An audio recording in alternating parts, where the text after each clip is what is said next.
What's up, everybody? Welcome back to another video. I know it's been a while. Like, I don't know. The bed's full of water.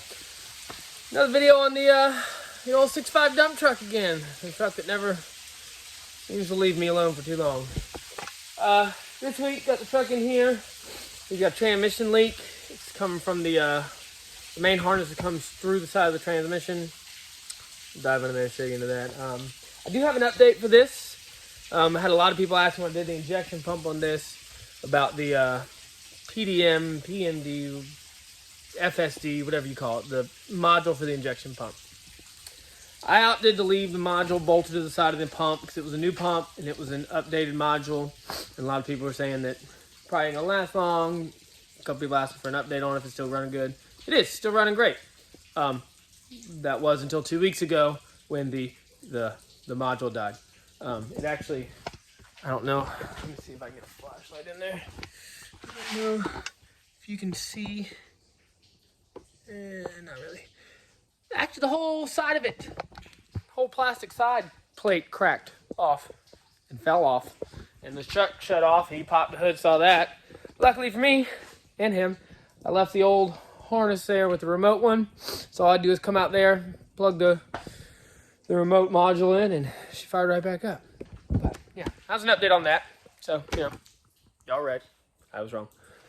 But this week we're gonna hop in here. The wiring harness, you can see that it comes through the side of the transmission. It's got little clips on it that hold it in. The tabs all broke off, so this thing actually pushed into the transmission and leaked most of the fluid back out. So we're gonna drop the pan, show you how to swap out the wiring harness and everything. And we're good to go. It is very cold. I mean, it's like probably 40 degrees, but it's very cold for me. But, so we're gonna jump under here, rip this out real quick, show you how to install it, and we will get to it right now.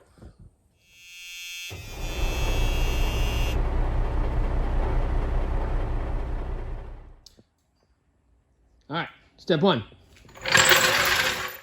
Jack it up.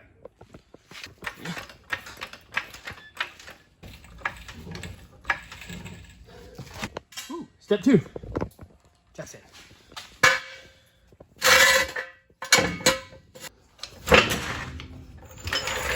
Step three. Rinse and repeat.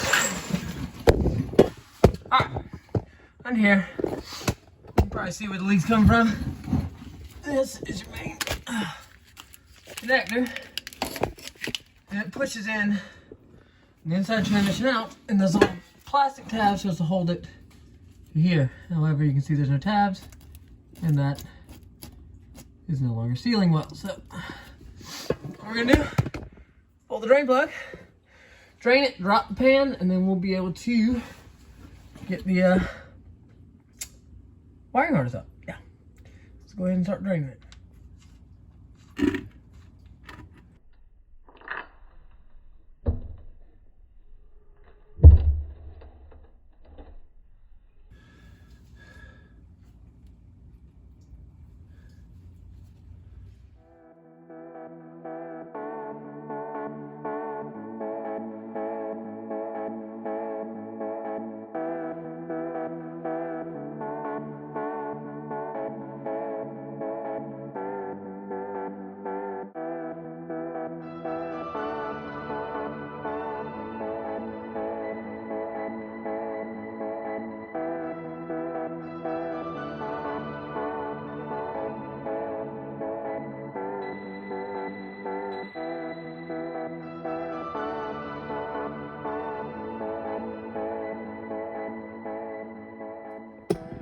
Alright, now I know there are some of you watching this video that are screaming at me right now because I used a screwdriver to pry the pan down. In an ideal world, you don't want to do that because you could bend the lip of the pan. It's got to be a smooth surface to make to that smooth surface. However, this truck is a 94, so that's what, 27 years old. This pan is far from flat. I think 3 of these bolts are half stripped out. So I was the last person to seal this because the trans pan was leaking. And I had to use some RTV to get it up there. So she wasn't coming down without a fight. Anyhow, that's it. This consequently video is also how you do a transmission service. Drop the pan, and this right here is your filter. Now this truck has 4L80E in it, and this filter just, oh, ever so easily pops in. That's all it does. Pops in a little rubber bushing right there, and that's how you get the filter out. But this video is more about this guy. This guy is your wiring harness. Got a bunch of little connectors, all the fun stuff. This pops out, which is the problem. As you can see, somebody, not me. Oh, I'm sorry, I wasn't even filming it. As you can see, somebody, not myself, has tried to RTV this in here. Apparently, there's not a single one of those little tabs still left. Oh, there's one.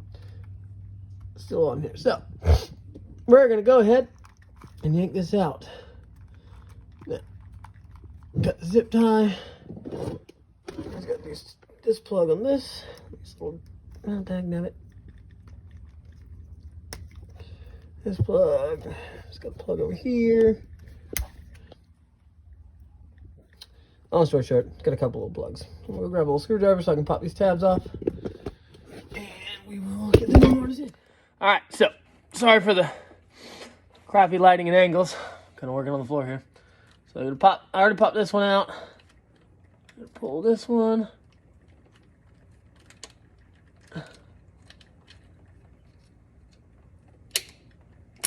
Oh well. I broke the tab. That's alright, it's getting replaced anyway. Alright. There's one right here. It's got two little push-ins. It slides out. A couple little hold-ins over here. Whiz around to the front. It's got two more connectors on that front. There's two solenoids on the front. I believe the torque converter and something else. You know what I mean?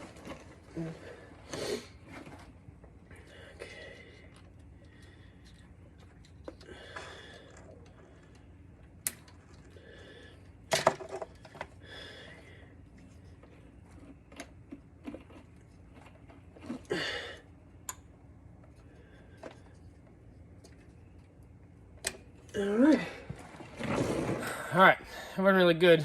Wasn't really good lighting under there. Just want to show you. This is the new harness. As you can see, these little clips, okay, are what actually hold it in. These, yada yada yada. And there's an O-ring here that seals it.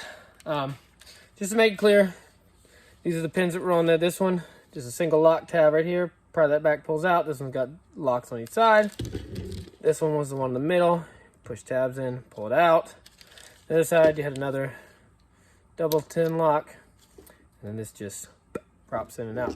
So all I can do is plug these back in, push this through the side. This goes towards the bottom. This snaps in, and it should lock itself in. That should be it. Other than put the new filter in, I gotta need a filter kit, gasket, and a new filter. This one's got the new little bushing in it anyway, so I'll pry the old one out. Pop this in. Put the pan back up. Well, I gotta clean the pan up.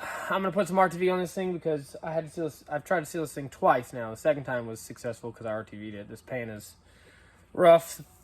2 or 3 of the bolts are half stripped out, so it doesn't lock it in perfect. So a little RTV will do the trick just good. So we're gonna crawl back under there, pop the new one in, and then we will put it back together. Alright, so, like I said, this flat part goes to the bottom. The case is actually kind of cut out to where you can't do it any other way. So, it'll push in, you'll hear it lock in, hear it, feel it, all the above.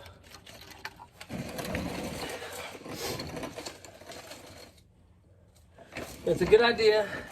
Lube that O-ring. It'll help it slide in, help the O-ring from binding or rolling back anyway. So that's in. Now I just got to plug all the fun stuff back in.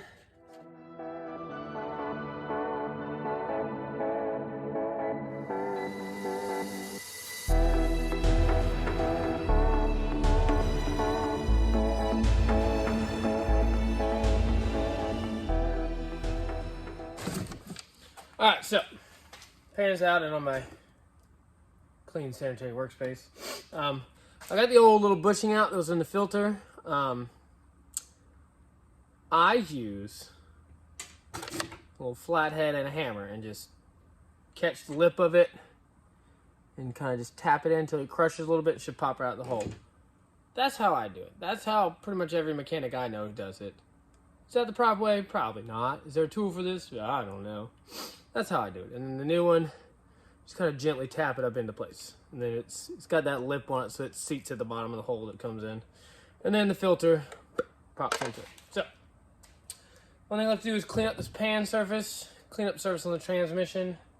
Pay no attention to the disgusting sludge in here. Inside of this transmission is rough. I know it. The owner knows it. According to him, this transmission was rebuilt by a guy once before. So he said he's going to run it until something bad happens. Is it ugly in here? Yes. Is there metal shards in here? Absolutely. Is this thing? I don't know. Oh, no. It's just RTV. But, anyhow. So we're going to clean up the surface area and the one on the transmission. And then when I have to do this thing, I put a very small little layer of RTV, stick the gasket on it, and put another small layer of RTV on top of it. I have tried to seal this pan with no RTV, and it didn't even slow it down at all. So I got RTV this one. It's an old truck, old pan. Could get a new pan, but that costs money, and this one works. We stick some RTV in it. Just don't go overboard with the RTV because it squishes inward and outward. And the last thing you want is a bunch of RTV inside your pan. So I'm going to go ahead and clean this up, and then we will get back underneath here and throw it together. All right, so back on here, I got the main surface clean, gasket on and prep the pan. Do be careful with these. There are 3 bolts that are shorter than the rest. I believe right here's one, and I think up front, I believe. There are bolt holes that are actually capped. Most of these holes go all the way through. You could stick a 6-inch long bolt through here if you wanted to. You could just thread through the top. So make sure you get these in the right place. I know one's here. I believe the other 2 up front because the rest of these are open. But easiest thing to do is go ahead, at least with these kind of rubbery gaskets, stick a bolt through the holes in the gasket are smaller than the holes in the pan. So the gasket hole actually will hold the bolt in the bottom of the pan. So go ahead and thread 1 or 2 in there. It helps line the gasket up, and it'll help you get them started so you can hold the panel itself up.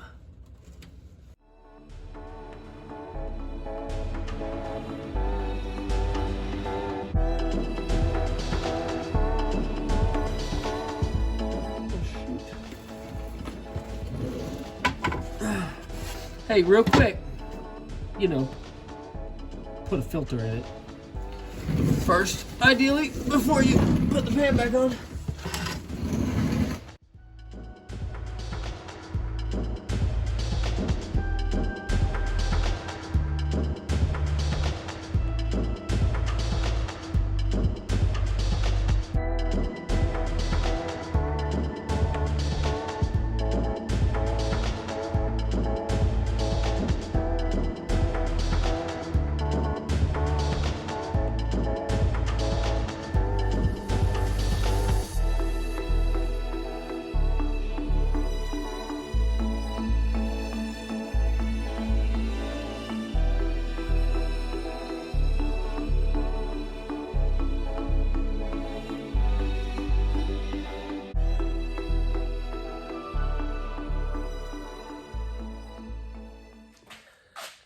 Alright, so everything on the bottom, pan buttoned up, tightened up, plug the plug back in. I filled up the fluid, I'm let it drain back down as a pan, double check it real again. That's pretty much going to be a wrap on this. I do believe the 4L60s is basically the same. That plug is as it is the 4L80s. Sorry, it's cold in here. My head's cold. That's about it. Fairly simple. Dealership will charge you a lot. Mechanic shop charge you a lot. Something simple you can do yourself. I think the wiring harness was 45 bucks off Amazon. Filter kit was 20 bucks at the parts store. So less than 100 bucks. When you add fluid, you could, simple job, good to go. Now I did say in the last video had the Duramax in here, and it was a no-start condition, and I was going to make a video on troubleshooting that. However, unfortunately, did not get a chance to. The guy got in a wreck with his other truck, and he needed the truck back.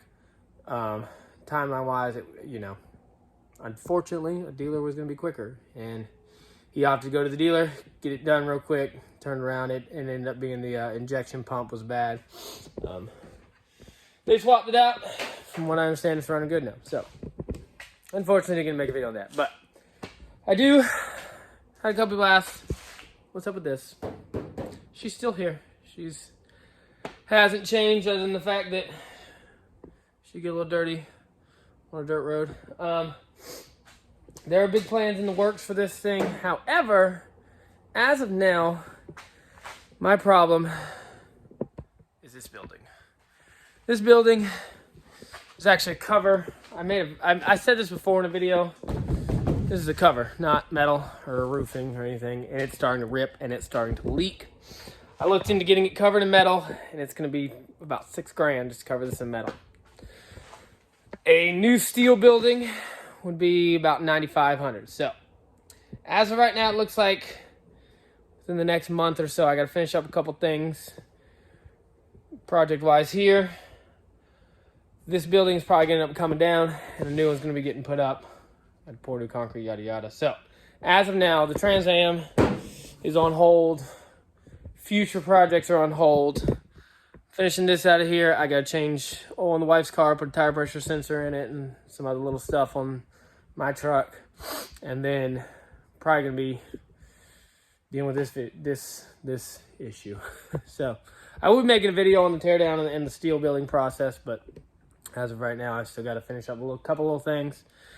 But once that's all out of the way, I am in the works. I've got most of the parts for coilover conversion on this thing. Me making some control arms, some other stuff like that. But like I said, that's going to be pushed off for a while until the building situation gets sorted out. So, as always, thank you guys for tuning in and watching. Give us a like and subscribe if you would. This thing will still be here. Like I said, the PDN module, good call. It did not last, but it is running good now. I'm gonna top with fluid, back it out, and I'll catch you guys next time. Thank you.